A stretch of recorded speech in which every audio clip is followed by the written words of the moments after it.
Hey everyone, how's it going? Today we have the first video in our Modern Minuteman series. We're going to be starting on what I'm just going to call the Minuteman Med Kit. The Minute Med Kit. Something like that. The reason we're starting with medical and not something standard like chest rigs, plate carriers, rifles, is because I think medical is the most overlooked piece of equipment in that whole gear world. Everyone has their Ifak, but when you're talking Minuteman stuff, you're talking without rule of law, grid down scenarios, situations that have the possibility for combat or violence related wounds. Now, an Ifak is an individual first aid kit that's meant to be used for the wearer only. It's got one tourniquet. The person might have 2 tourniquets on their kit, but the Ifak isn't meant to treat multiple people. That's where this comes in. It's a simple kit, nothing you haven't seen before. The bag itself is a Condor HCB2. It was designed to be a hydration carrier, but I just like the low profile look of it, and I think it fits this role perfectly. Across the military, law enforcement, tactical EMS, stuff like that, you're going to see kits, med kits of all sizes. They're huge. If you're working in a team like a Minuteman Fireteam, you might only have 4 people, and you might not have the resources to commit one guy to being the medic and say, hey, all you're going to carry is the med gear. So I went with something relatively lightweight, low profile. It has a chest strap and a hip strap, so it could actually be attached to an assault pack. So you still have your assault gear, and then this is going to complement that.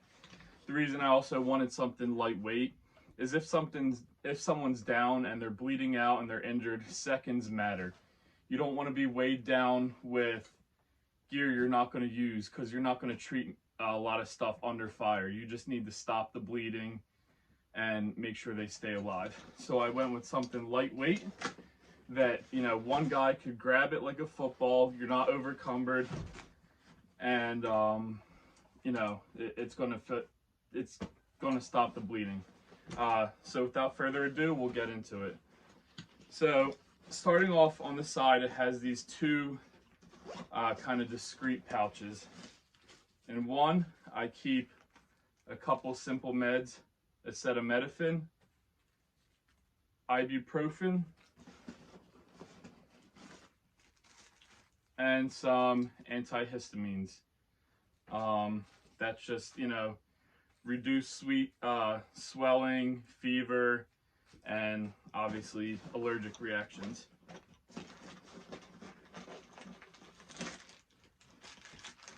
On the other side, I have I think 8 packets of an electrolyte powder that could be put in water. I think dehydration is more likely to occur in a grid down scenario than someone getting shot in their femur and they're bleeding out.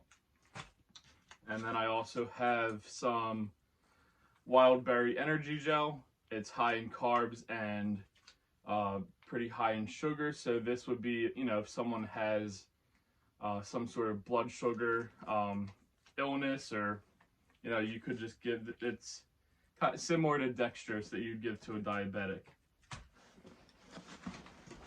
Coming around to the front of the pack, up top I have just a couple of tools that I would use. Just some scissors.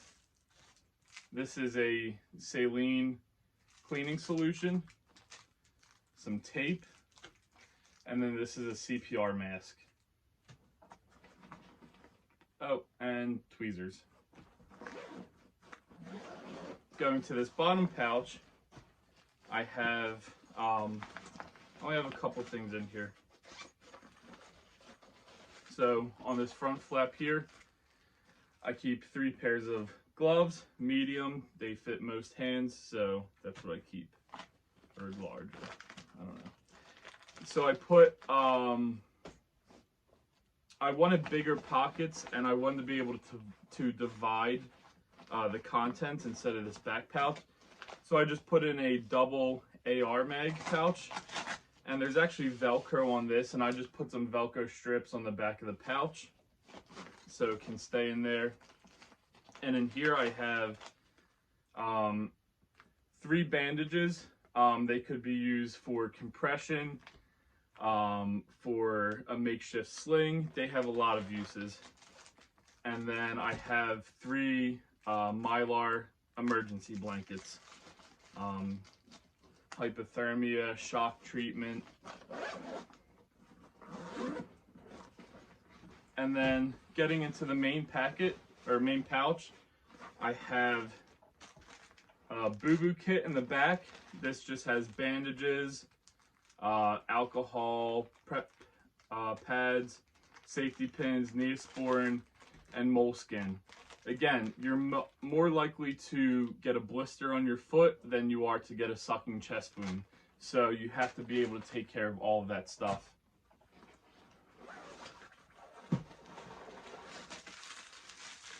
I also keep 2 ace bandages in there, 2 different sizes, just for certain types of injuries that, you know, you could use these for, or to secure something like a splint. And then you get into this guy. This is also from Condor. I don't have the model name for it. I can link that in the description below. I think it's something to the, like a Condor, it's a Condor pack insert is what it's called. So inside we have all kind of fun little instruments. Up top I have 2 decompression needles. When your lungs fill up, when you get, basically when you receive a chest wound and blood starts going into your lungs, the pressure starts to build up, and these would be used to relieve some of the pressure. I have another pair of gloves up top, a pair of trauma shears, a pen, and a pen light there. Down below I have 2 cat tourniquets. These are my favorite. These are what I'm trained on. You could also use a soft titty, whatever your preference is. On the bottom, I just ran a Velcro strap around, and I have a SAM splint. A SAM splint, it's basically a moldable splint that you could use. If I can get it out.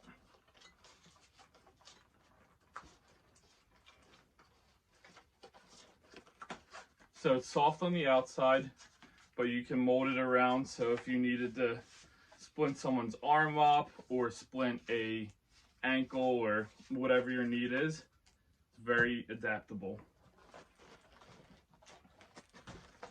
Coming up to these pouches up here. Up top I have compressed gauze. I have 2 of those. I have 2 packets of combat gauze. That's a hemostatic that you can pour. This is the gauze. So this would be for wound packing, not the powder. But that will help clot the blood to slow it down. In here I have 2 high-fin chest seals. I also have 2 nasal pharyngeal airways. And then the lube packets are attached on the back. And then down below, I have 2 emergency bandages. These are pressure dressings, so if you don't want to put a tourniquet on it, or it could be used in conjunction with the tourniquet. So I know that's a lot of stuff.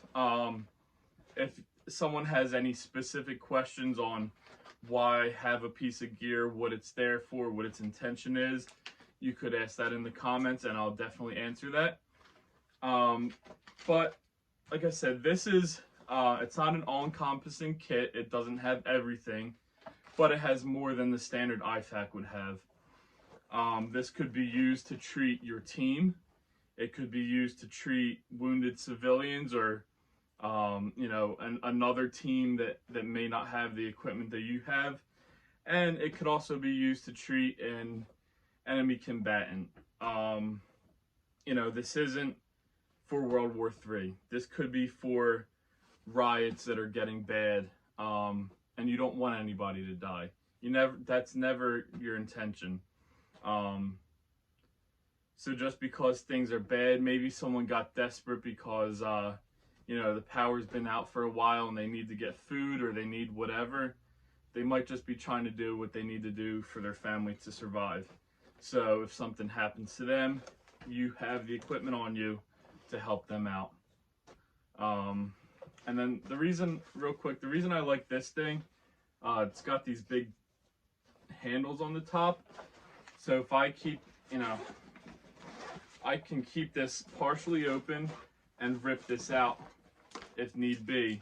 And as I mentioned before, the pack is lightweight, so you could run and help somebody out. But if you don't need all this other junk, you know, you just need a decompression needle or an extra tourniquet or whatever it may be, you can grab just this. It's lightweight, it's not bulky or anything, so one person could grab this and run it over. So yeah, I think having medical beyond just the standard Ifak is a must. Injuries happen that could take someone out of the play. You want to be able to take care of that on the spot, because support may not be available right away. If anyone has any questions, again, leave that in the comments. Thanks for watching. Please like, comment, share, subscribe. Anything helps. The channel is growing, but I can't do it without you. So stay safe, be prepared, and have a good night.